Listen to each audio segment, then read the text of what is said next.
Hello everyone, my name is Jen and welcome to the Book Review.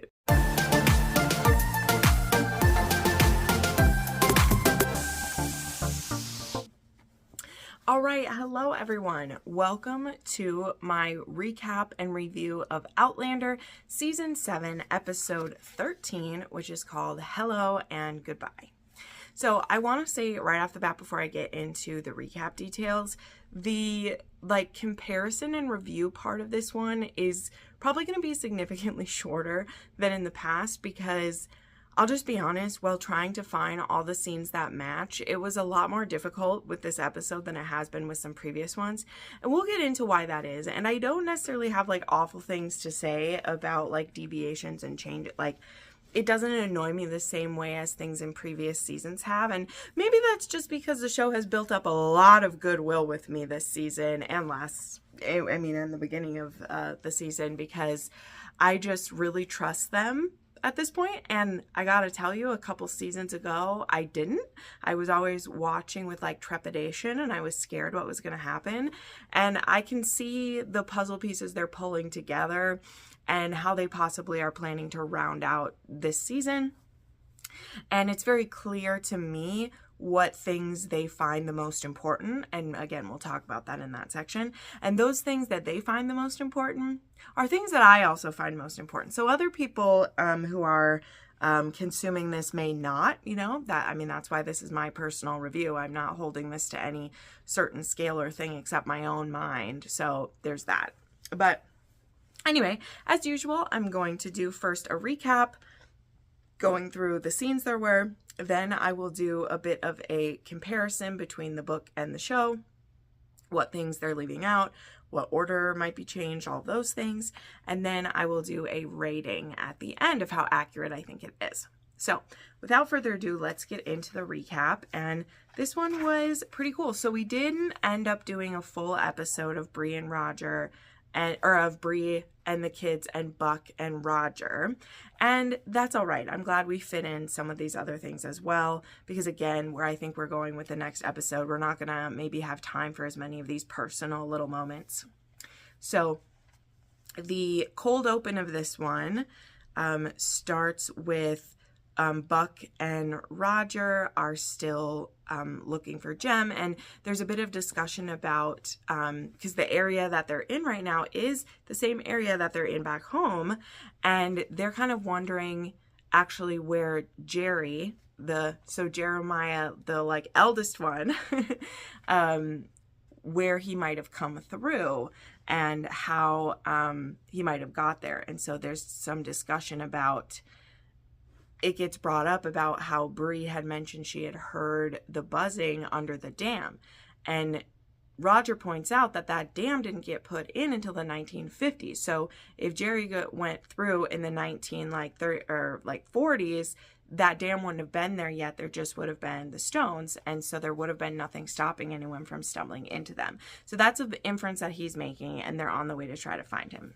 Then we see some of Bree has Rob trapped in the priest's hole, and she is smacking him around a little bit, demanding to find out where Jemmy is. And he's like, if you hurt me, you'll never find him, which is sad. He must be so alone and so scared. So she leaves him trapped in there. And then there is Mandy, and Bree ends up asking Mandy, are you able to feel him? And he says no. And so then we have just a quick moment of, we see that Jem is being kept in a very dark, dank place, and he's calling for help. And we assume now and know that he's being kept in the dam, locked in the same tunnels that Bree got locked in her first day at the job. And so that gives us a bit of trepidation, because we're like, oh no, Jem hasn't got through the stones up to this point, but maybe he will now. We're not sure. Okay, and then we come back, and now we're in 1777, and it is the pre-wedding chat. So Rachel and Ian are going to be getting married. We're not waiting too long, because they're going to be, going with the army together, so they're going to be getting married first. And so we have a little scene with the women and the men. So first we have Jamie is with Ian, and they're having a little talk about bedding a virgin for the first time. And Jamie explains like, well, I was actually the virgin on my wedding night, and Claire said to go slowly and pay attention. And Ian's like, did she go slowly with you? Was she gentle? And he was like, of course not, which is cute. And then we have the women getting Rachel ready, and she's in a pretty dress, and they're doing her hair, and they're basically going to hold like a meeting where they get married. So they're going to do like their own version of it, which we'll get into. And yeah, it's a little bit weird, but it's so wholesome at the same time that even though the awkwardness is there, like it's really cute. But anyway, so she basically says, she's like, I hope that the Spirit will move me to say the right things at the right time. So then we have Denny has arrived, and Henry is there too. And so Denny has arrived from, he's taken time to come and be here for this. And he also is he catches Jamie up on what's happened to John, and the fact that John had been held captive for a certain time. They wanted Denny to heal him so that they could then like put him on trial and hang him. And so Jamie, you can tell he's looking really guilty about it. But yeah, Denny catches him up on the fact that he got out of there, but we haven't seen him since. So it's like, well, where'd he go, right? So then it's time for the wedding, and we have a friend version of a wedding and a meeting. So we have everybody sat in there, and they're just quietly kind of like praying and supposed to be kind of like communing with God or something like that. And Claire's asking Jamie, like, who's going to talk first? And Jamie's like, well, they're waiting for the Spirit to move. And she's like, I realize that. And he's like, well, I don't know when it's going to happen. And then Denny says, he's like, well, if you're feeling like you should talk, then it's you. You should talk. So yeah, Jamie's like, okay, I will. So he stands up and says nice things about Ian and says Rachel's lucky to have him as a husband and he's so proud of him and all those things. And then Denny stands up to talk, and it's a little bit awkward because Denny puts his foot in his mouth a couple times. He's saying that he's sorry that Rachel lost her community because of him, and that he is sorry that he brought her around all of these war-hungry men. And Rachel's like, you mean like Ian, who I love and I'm going to marry? And Denny's like, no. So there's like a little bit of an argument back and forth with that, which is a little bit awkward. But Ian finally gets up to speak now, and he's just like, I'm free to be with you, and I want to give my all to you. I'm so happy that I'll get to be with you. And Rachel stands up finally and says, I take thee as my husband. And now they're married. So definitely, as I said, is a bit awkward to sit through to start. And Rachel and Ian, there is just this, I feel such a, we'll talk about this more when we get to their love scene. We'll talk about this more. But I'm so like conflicted on them because I really like them, and I like this kind of soft awkwardness, but at the same time it does feel like really awkward at times between them. But yet it's not that I don't feel the chemistry either. So I'd love to know what you guys think too on that, because there have been other couples that you watch them on TV and you're just like, don't quite like them because you don't feel the chemistry they have maybe. And then there are ones where you just like, you feel it, but it feels like their characters are awkward with each other. And I think that's on purpose, right? Because she's not going to be super comfortable with men, even though she wants to be with him. She's been very careful to like not, get, I don't even know. She hasn't been looking at men like this before. And so there's this like innocent joy with each other, but it also feels very, it does feel very virginal at the same time. So it's very interesting. But anyway, I love them together. I do. And I like these two actors, and I think they do a great job. But maybe it's as well that I just see them as the younger generation. This happens sometimes with Roger and Bree sex scenes for me too, where you're just like, I don't know if I can watch. Like, I'm happy for you, but like, I don't know if I can watch type of thing. So then we go back to 1980 and we show Jem stuck in where he is, and he decides to like, I can figure this out. So with the thoughts of what his auntie Claire would say, which is, buck up, soldier, he starts remembering how his mom told the tale of her escaping from there. And he's like, she basically walked them through the whole thing that she did because she'd made a little story. So he's replaying her story in his head about finding the light switch and then following the path out. And though we are getting really nervous because we hear the buzzing happening and everything, and we know that's where he is. And this is juxtaposed with they're trying to make us very stressed out, because at the same time, Roger and Buck are making their way to the same place, but 260 or however many years before, what is it? 240 years before or something like that. And so we get very nervous about it, but it keeps switching between them. And it does kind of like jolt us, because Bree is now like in the car with Maggie, and she's just trying to think of places to go and look for Jem where he might be being held captive. And Mandy starts feeling little bits of him in places. And so they are playing like hot and cold. So basically Bree's driving around the Scottish countryside at night, having her daughter tell her if she feels closer or further away from Jem. So we go back and forth between those three perspectives a little bit until Bree slams on the brakes and Jem has escaped and he's made it to the road. And so now we have Jem back. And at the same time, Roger and Buck end up at the Stones and he sees a boy, right? So we're like, oh my God, it's Jem. But nope, it's another boy who actually has Jerry's helmet. And so Buck and Roger question this man to find out, why do you have this? Where have you seen him? And he says there was a bit of a scuffle between them and Jerry got blamed for something that happened. And so Jerry's actually like on the run from the locals. And so they're like, tell us where he went. And so Roger and Buck are headed off to find Jerry.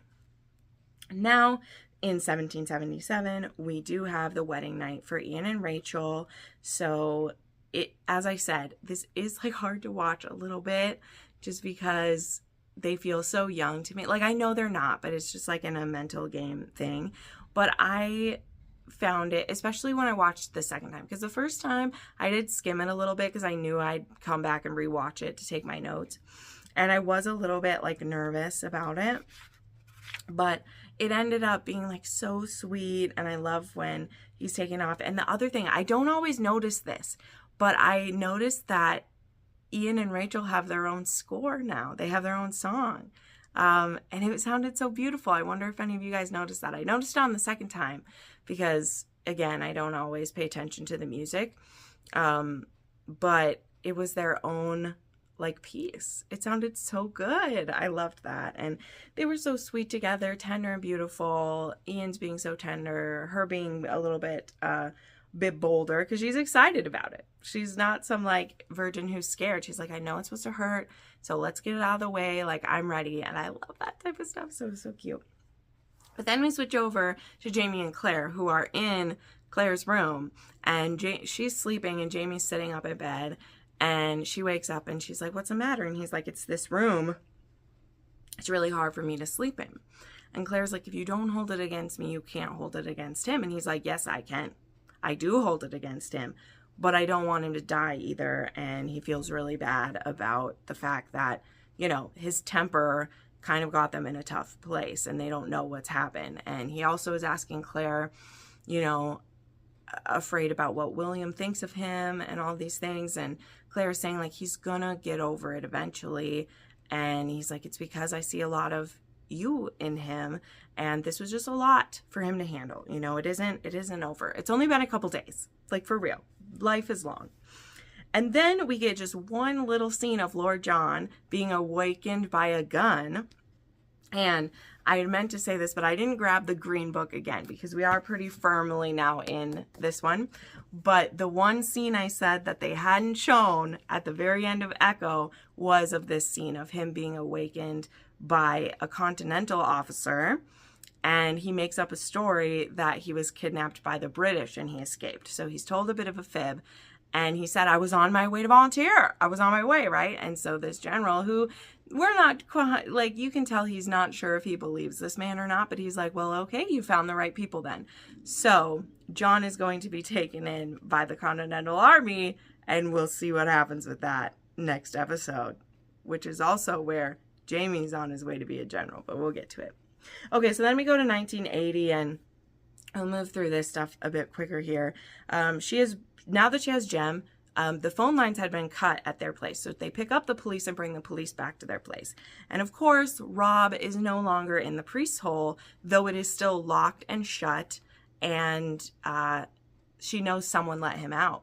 So someone knew what was going on. And so this is a very like creepy feeling to have going on, because someone other than Rob is also helping him out. So that's very sketchy. And the police don't believe her. They think she might be a cheating wife. They're like, we want to talk to her husband. And she's like, you know, you can't. My husband's not here. They accuse her of all these things. And finally they go. So yeah.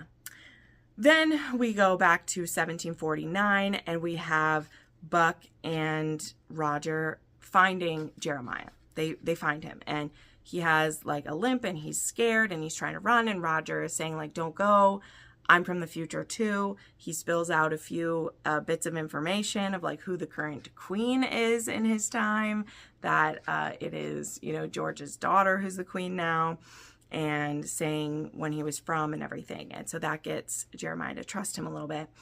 And he shares a few details about how he came through, which if you've read A Leaf on the Wind of All Hallows, which I believe is the right one, you'll know a bit about this too, because we actually see about this mission that Jeremiah went on. And we see everything from his perspective in that one. But he explains that MI6 had given him like a special job to do. So he was running some secret things. And again, this is the other part of like, I'm sad we don't get to see this, but the MI6 guy who gave him that job is Frank Randall, which is kind of crazy, right? He just pops up everywhere. We didn't get to see Blackjack and we didn't get to see Frank. I am a little sad we didn't get it. I am resigned now. The very last chance has passed that I thought we might see him. So that's okay. I won't hold a grudge over it. I'm sure they would have had him if it could have fit in there. But it was still something I was holding out hope for. I know a few of you were like, it's not happening. It's not happening. It's like, I know, but I was still holding on. Because I was hopeful, but it's all right. But anyway, and he ended up coming, his plane had went down in the present time, but then he had leaned up against a stone, and when he woke up, he was here. So yeah. Then in the middle of that, some dogs start chasing them because, as we said, they're trying to chase down Jerry. And so they all are running and they're going to bring him back to the stone so he can go through. Then in 1777, we have Rachel and Ian the next morning. They're having a little bit of a cuddle. Nothing super intense is said right here, but it's really cute. And then we go back to Claire is in kind of the sitting room, and he comes out. And he's in his Continental officer uniform. And he looks damn good, everybody. He looks damn good. I love seeing him in that. And it made me so happy. And, you know, he's saying, I'm sorry that I have to take you into this, but you know why. And she's like, I would rather sleep beside you every night on an army cot than sleep in a comfortable bed without you. I'm so happy, like, you're alive. And she's like, at least your uniform is in the right color this time. And I agree. I agree so much. I love it. I love it. So we know we're going to be going to war in the next one. Okay, just two more quick little scenes rounded it off. We go back to 1980 and Fiona and her husband have showed up to watch the kids, which thank you, Fiona. See, I love her. And she explains to her that Roger would never come back if he's not sure where Jem is. Like, he would never come back. So it's basically like she's going to have to go and get him. Also, she's saying that, you know, someone other than Rob is helping him as well. Like, this is really dangerous. So we're not 100% sure what she's doing with that, but you're gonna see. You're going to see where we're going. Because at the same time that she's saying that Roger would never come back until he found him, we have Roger in 1749 figuring a few things out. So this is a really cool scene because he's talking with Buck, and he talks about the fact too that he's like, I didn't say this before. They had sent him back, and he says I love you to him when he sends him through. sorry, I forgot to say this part of it. And they tell him to make sure he thinks of his wife, and then they send him through. And Roger was hoping that what he'd done would have saved his father. And he's like, I was expecting my mind to flood with memories of my dad. And he said, I didn't get those. So he's like, that may be the only time I ever see him. And he mentions that he did have one scene, and we do see this on the screen when Jeremiah goes through, of him looking down at his son. And they're obviously in the tunnels, like during the Blitz and stuff. And it's just really sad. But anyway, at this time, Roger's now thinking through things. And he's like, I was thinking that when we went through the stones to come get Jem, I happened to think about my dad and how scared like I was when he didn't come back, or like I couldn't get him back, and that I thought Jem would be scared like I was. And so he's like, when I came through, I was thinking of my dad, and I think that the stones like listened to me, and they brought me to the place where I could meet him.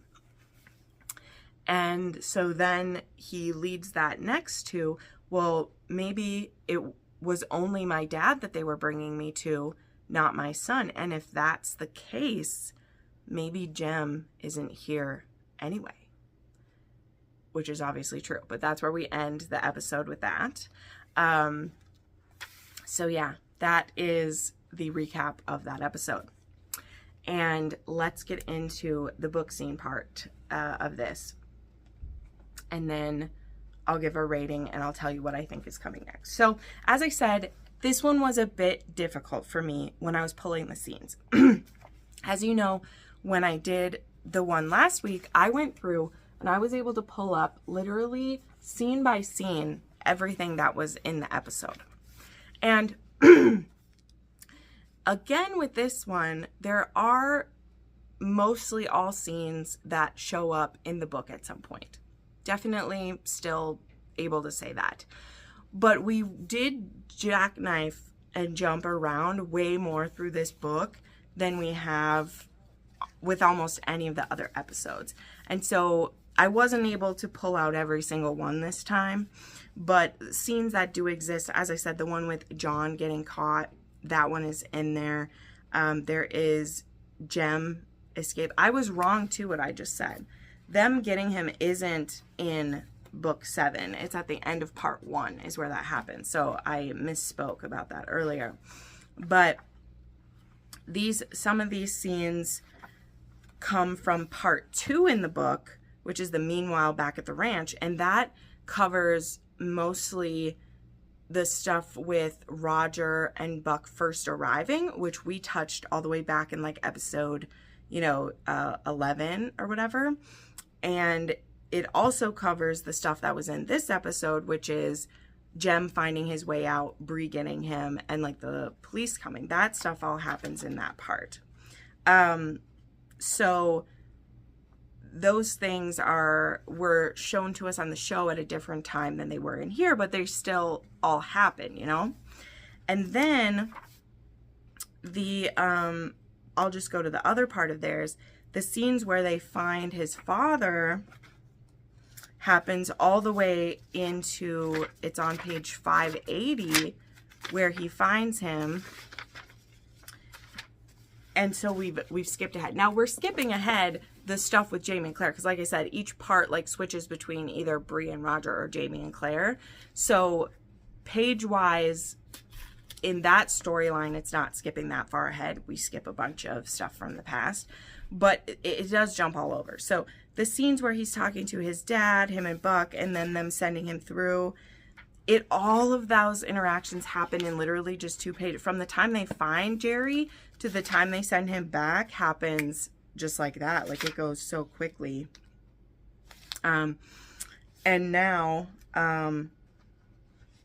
we are like caught up with that parts of it. But where I think the biggest divergence in the Bree and Roger storyline is coming is that I don't know if they're going to include a certain part where Bree actually goes to America to see Joe and to look into some things. And she's already like planning to go after Roger now. Like, they're planning to do that. So yeah, there's that possibility. And she doesn't know that he's not just in the same time that they were in before, right? Because to get to the place where, anyway, she has no clue that he went to 1749 is the point. And there are a few things that happen in the book that help her narrow down the time that Roger is at.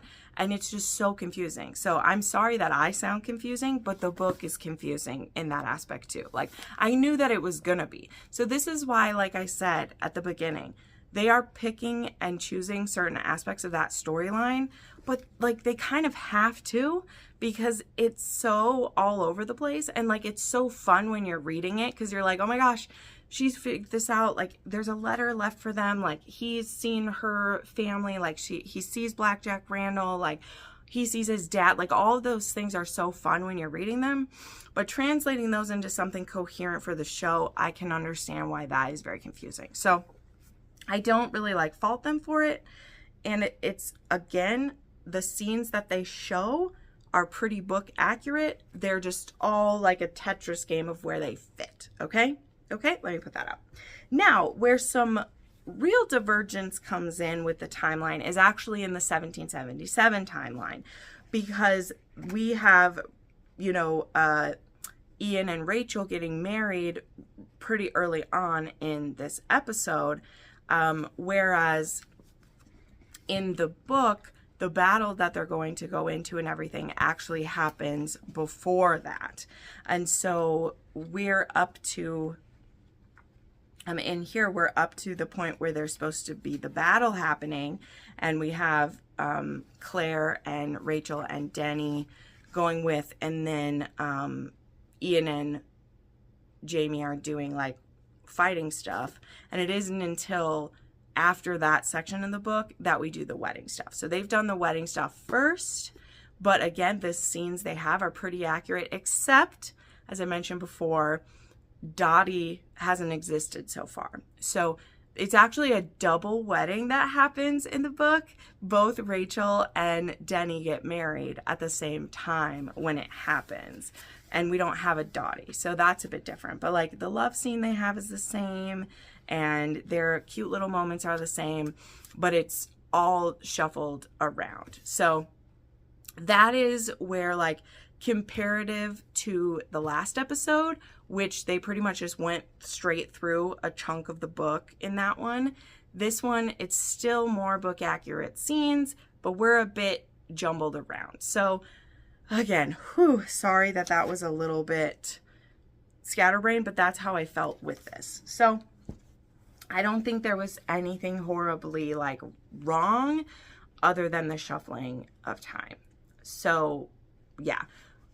Rating wise for this one, let's just say the rating, because then I'm going to talk about some speculation things. This one, I would give this one maybe a 7, just because the last one I gave a 10, and I stand by that 10 because how that one played out is so close to book accurate, even with timeline and all of those things, that it definitely is closer to that. But this one wasn't bad, and even it being a 7, like, it doesn't upset me. It wasn't offensive or whatever. It's just clear to me what things they're picking up. So I would give this one a 7. Now, to expand on what I meant on the things they're picking up, it's very clear to me that the relationships are what they're focusing on, okay? Which they have been a lot, but because of them cutting out a lot of other background things, we're very much just focused on like getting Ian and Rachel's relationship going, getting Jamie and Claire back on track, and then, Roger and Buck getting to see Jeremiah, and Roger's actually talking through a lot of things, and they do leave out a lot in those parts. That's why I can't say that it is closer to accurate, because there's really a lot of things left out, and I know that the story is gonna keep pushing us along, and it's okay. And when I take out my prior knowledge of everything, I think they're doing a good job of making it clear what's happening. And for the non-book reader, I think that's more important, right? because there are plenty of times when they've made this show where they want two things to be true at once. They both want book readers to love the show and know what's going on, and they want show lovers to, you know, like they want to just be able to tell the show that they want. But yet book lovers, some of us were forced to just like make leaps with what's happening. And I don't know how well that makes sense for people who wouldn't know with the book, you know. But when I look at what they've put on the screen and I try to divorce myself from the book, I think they've still told a pretty strong story. Now, I feel like when I reflect on that I wish we'd had a few more Ian and Rachel scenes spread through this whole season, because I don't know that I feel that they're all the way up to a wedding yet at this point. Whereas in the book, I just feel that more about them. I don't know. But of course, I'm happy to see them getting married because I love them as a couple. Like, I love them. So as usual, it comes back to a lot of the characters that don't exist in here are the miss for me. But I still enjoy myself quite a bit. So I don't have much more to ramble on about this except for, predictions. Okay. So I was wrong about this being a completely like Roger and Bree focused episode. I didn't 100% think they would do that anyway, because until they're ready to jump to what the final stuff is for Bree and Roger, they're kind of having to drag it out.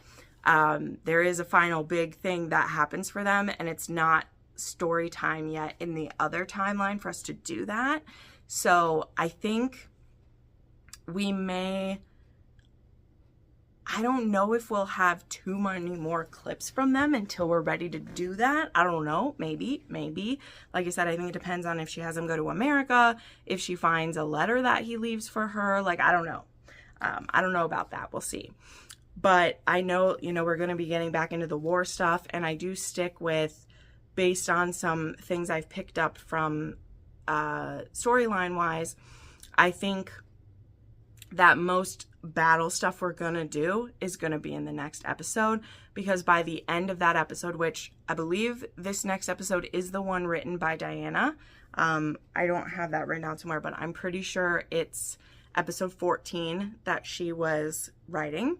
And I believe that that one will end with a serious event that I won't say, which leads Jamie to leave the army, and they will be making their way back to the Ridge. I think that we'll have battle through that whole next episode, and by the end of that one, we'll be heading back to the Ridge and starting to rebuild everything. Because remember, everything was left in shambles when he left to go do the Scotland things and all that stuff. So I think we will end up back at the Ridge by either, if not the very beginning of episode 15, like 15 will be us getting there. And then I think, episode 16 obviously will bring the Bree and Roger storyline into alignment with some other things as well. So trying to be vague, but not vague at the same time. So I think we'll have a war focus. I mean, we'll obviously have John and Jamie on the same side of the war for a little bit. That'll be interesting. There is going to be some more stuff with William. I wonder if they'll do his, there's a pretty gut-wrenching thing that he has to live through that Jamie helps him with. I think that could be very good. Like, we're going to need those two on screen together again when they're not fighting. We need some of that. So, anywho, lots of rambling from me here as usual. Let me know what you thought of this episode. I do think it was strong. It also involved a lot of like heavy lifting of getting things moved forward. So, they can't all be an episode like last week was. All right. Like, any episode after the emotional like high of that one was going to feel a bit like, downward, but I still loved it. It was great. So this, I'll give it a 7 out of 10. I enjoyed it a lot. Let me know your thoughts down below. Share with us what you're thinking of it. And I hope you have a wonderful Christmas. Hopefully I will still have the next episode up next week. We'll see how everything goes. But I hope you have a Merry Christmas and a wonderful holiday with your families, whatever you celebrate. Have a great day, friends. Bye.